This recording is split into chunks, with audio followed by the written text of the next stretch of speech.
안녕하십니까. 저작거리의 작가주 연기자 오늘 58번째 사라 베르나르와 레잔느 그리고 엘레오노라 두세입니다. 사라 베르나르의 사진이고요. 1908년 더블린을 떠난 페이 형제가 미국에서 주목한 것이 영화였는데 특히 윌리엄 페이의 주된 관심이었던 연기의 대중적 가능성에 영화는 매력적인 매체였다 할 수 있죠.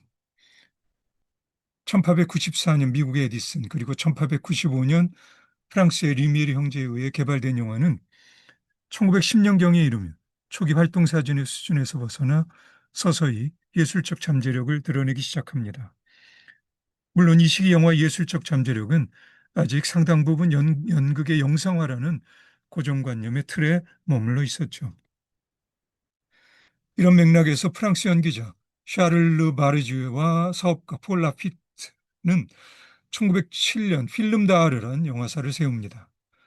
1908년 기주공의 암살에 이 커다란 성공을 거두면서 연극의 영화에 대한 일련의 시도들이 전개되죠.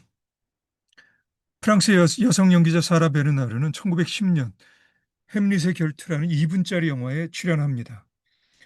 대사의 녹음과 몸짓의 촬영이 동시에 이루어진 초기 실험작 중에 하나였다 할 수 있는데 베르나르는 이렇게 연극의 영화를 시도한 개척자적 연기자 중에 한 명입니다. 그녀는 모두 10편의 영화를 남기는데 그중 2편은 일상에서 자신의 모습을 담은 것이었고요. 1910년이면 베르나르의 나이가 60이 넘었을 때이지만 어쨌든 남아있는 영화들을 통해 연기자로서 전성기 때 사라 베르나르의 모습을 짐작할 수 있겠습니다. 하긴 사라 베르나르의 경우라면 삶 전체가 그녀의 전성기라 이야기할 수도 있습니다. 1899년 극장 떼아뜨르 데 나시옹을 인수해서 사라 베르나르 극장으로 탈바꿈시킨 그녀는 세상을 떠날 때까지 언제나 무대의 중심에서 스포트라이트를 받습니다. 그녀의 출생 배경과 성장 과정이 모호하긴 하지만 어쨌든 그녀는 콩세르바토아를 거쳐 코메디 프랑스에서 입단합니다. 하지만 1년 만에 걷어치고 나와버리는데 이러한 격렬함은 그녀의 삶 전체를 일관합니다. 깡몸, 까짓것은 그녀의 삶에 있어 좌우명과도 같습니다. 그녀는 20년 정도 나이 차이가 나는 영국의 연기자 패트릭 캠펠의 가까운 친구이기도 했습니다. 코미디 프랑스에서 나온 사라 베르나르는 오데온 극장으로 옮겨서 낭만주의적 경향의 부활에 일조합니다. 그 절정은 1872년 위고의 리블라스에서 베르나르의 눈부신 열연입니다. 스페인 왕비의 역할에 잘 녹아들어간 그녀의 시적 감성과 음성이 관객들을 매료시키죠. 다시 코미디 프랑스에서로 돌아간 그녀는 1874년 페드르에서 선배 연기자 라셸의 전설적인 연기, 사실적 심리주의의 방식으로 도전합니다. 그림과 조각, 기구 여행 등의 모험과 함께 그녀는 유럽, 미국, 러시아, 오스트레일리아, 심지어 쿠바까지 순회 공연을 떠납니다. 특히 영국과 미국에서의 성공은 거의 열광에 가까운 것으로 그녀는 신성한 사라라는 별칭을 얻게 됩니다. 그녀는 특히 디마피스의 춘희에서 마르게리트 역할의 일가견이 있는데요. 이것은 대중적인 극작가 사르두의 작품 토스카에서 그녀가 보인 것처럼 멜로드라마와 고전적 품격을 기묘하게 조화시키는 그녀의 연기적 특질에 기인합니다. 미스의 로렌자치오나 햄릿에서 볼 수 있는 남자 역할의 사라 베르나르도 나름대로 특색이 있었고요. 사라 베르나르는 1905년 브라질의 리오데자네이로에서 토스카 공연 중 얻은 부상이 도져서 1914년 오른쪽 다리를 절단하는 수술을 받습니다. 그리고 그녀는 한쪽 다리만을 끌고 79의 나이로 삶의 마지막 순간까지 연기에 몰두합니다. 사라 베르나르 극장은 1928년 그녀의 죽음 이후에도 아들에 의해 관리되다가 2차 대전 시 독일의 파리 침략 때 테아트르 드라시테로 명칭이 바뀝니다. 베르나르의 혈통에 흐르는 유태인의 피 때문이었습니다. 지금 남아있는 영화 필름들을 통해 베르나르의 연기를 볼 수 있는데요. 지금의 연기적 감수성으로는 확실히 과장된 심파초 연기의 전형처럼 보이긴 합니다. 하지만 한 세기 전 문화적 대기권 속에서 사라 베르나르를 조명하면 그녀가 끊임없이 시도했던 연기적 도전은 저작거리의 작가주 연기자로서 그녀를 자리매김하는데 조금도 부족함이 없으리라고 나는 생각합니다. 인생의 마지막 순간까지 연기에 몰두한 연기자의 모습은 아름답습니다. 네덜란드를 대표하는 연기자 루이스 부메스테르의 초상입니다. 역시 연기자였던 아버지의 인도 아래 아주 어린 나이에 루이스 부메스테르는 연기를 시작하죠.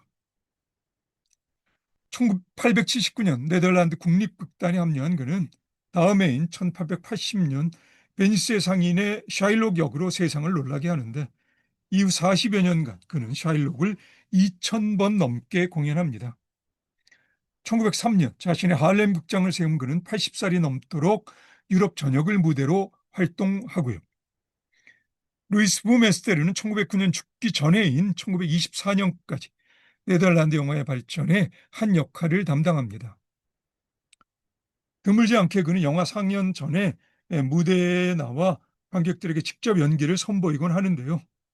네덜란드에서는 매년 뛰어난 남성 연기자에게 그의 이름을 따라 루이스상을 수여합니다. 연기자로서 사라 베리의 라이벌이라면 누구보다도 레잔느를 꼽을 수 있을 겁니다. 레잔느의 사진입니다. 사라 베르나르가 저작거리에서 비교적 교양 있는 계층의 지지를 받았다면 1875년 보드빌 극장에서 데뷔한 레잔느는 보드빌의 여왕으로 교육 수준이 낮은 기층의 지지를 받습니다. 태생적으로 저작거리의 작가주 연기자였던 그녀는 파리 여인 특유의 생동감과 아름다움으로 런던과 뉴욕의 관객들까지 사로잡게 됩니다. 보드빌이나 멜로드라마가 주 영역인 그녀의 대표작은 1907년 사르두와 모로의 마담 쌍젠느이지만 중년의 그녀는 입센의 인형의 집에서 로라와 같이 좀 더 진지한 역할들에 도전합니다. 사라 베르나르와 마찬가지로 그녀도 영화에 커다란 관심을 보이는데요. 그리고 사라 베르나르처럼 그녀도 영화를 촬영하던 중에 삶을 마감합니다. 세상을 떠나기 3달 전 그녀는 레종 도네르 훈장을 수여받습니다. 생전에 포르투갈 국왕의 선물인 노새 2필이 끄는 마차를 몰고 다니던 그녀를 가리켜 그녀의 아들은 다음과 같이 말합니다. 그녀와 비교하면 세상의 모든 여성들은 어딘가 병들은 것처럼 보인다. 예, 내 생각에 레자는 무엇보다도 저작거리의 방점이 찍힌 저작거리 작가주의 연기자입니다. 엘레오노라 두세의 사진입니다.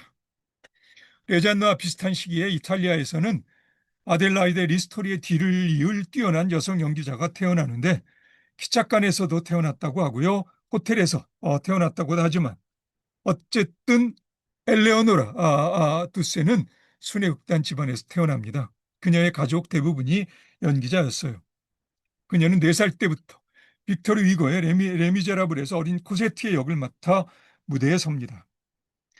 어릴 때부터 희초리를 맞아가며 무대에 서던 그녀는 14세 나이에 베로나에서 줄리엣을 연기하던 중 갑자기 연기의 신비를 경험합니다.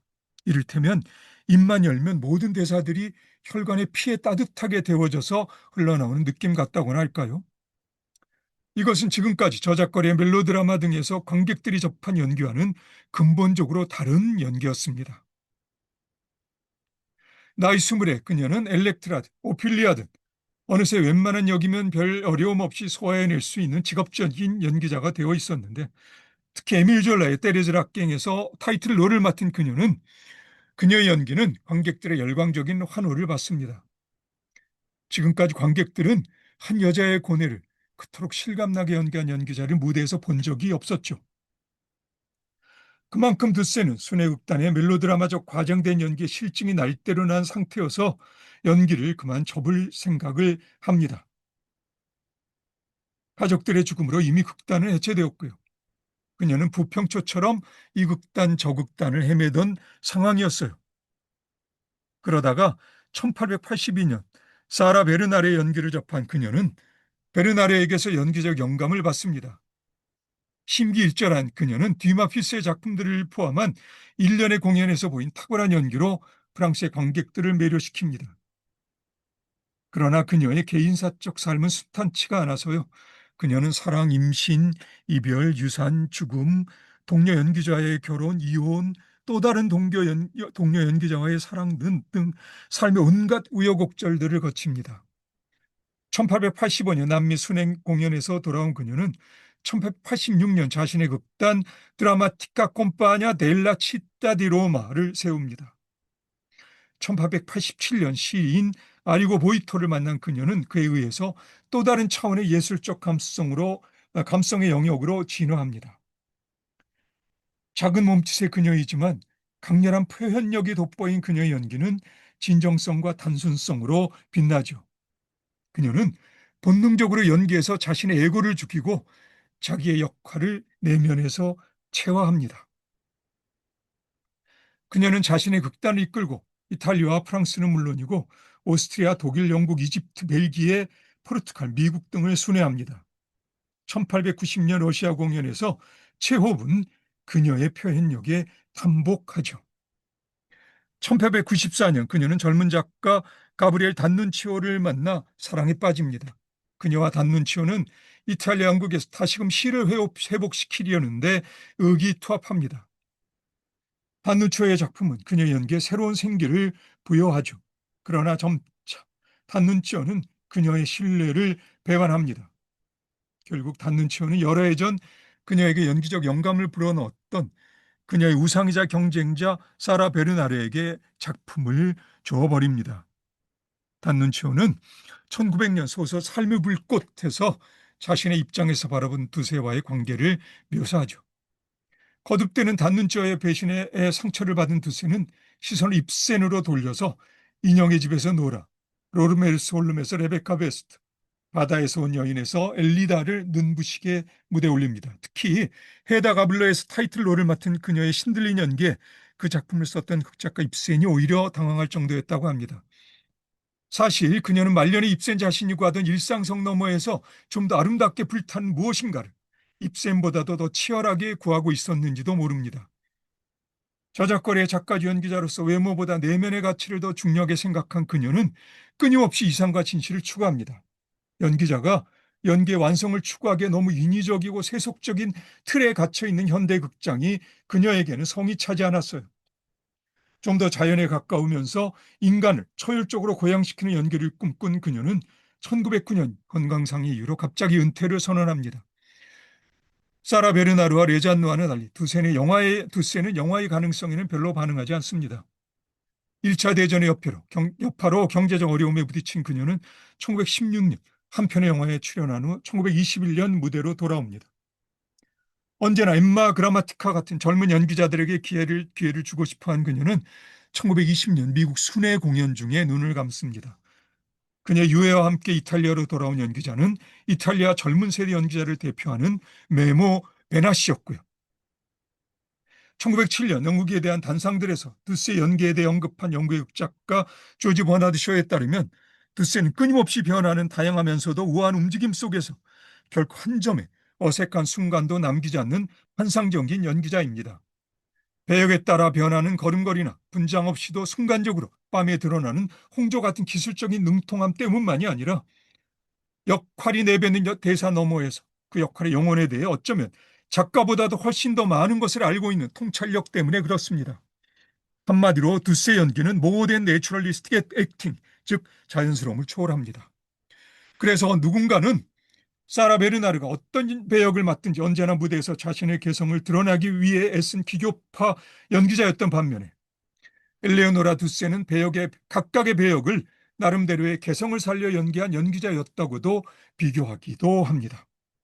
하지만 연기자로서 그들의 개성이 어떻든 그들이 모두 풍부한 재능과 감출 수 없는 정열로 마지막 순간까지 무대와 스크린에서 자신을 불태운 연기자들이었다는 점에서 많은 사람들이 대체로 뜻을 같이 합니다. 이러한 연기자의 심지를 나는 저작거리의 작가주의 연기자라 칭합니다. 예, 그럼 오늘은 여기까지 하겠습니다. 오늘도 수고 많으셨고요. 그럼 우리 다음에 다시 만나서 저작거리의 작가주의 연기자 이야기를 함께 계속해 보도록 합시다. 오늘도 수고 많았습니다. 그럼 다음에 다시 봅시다.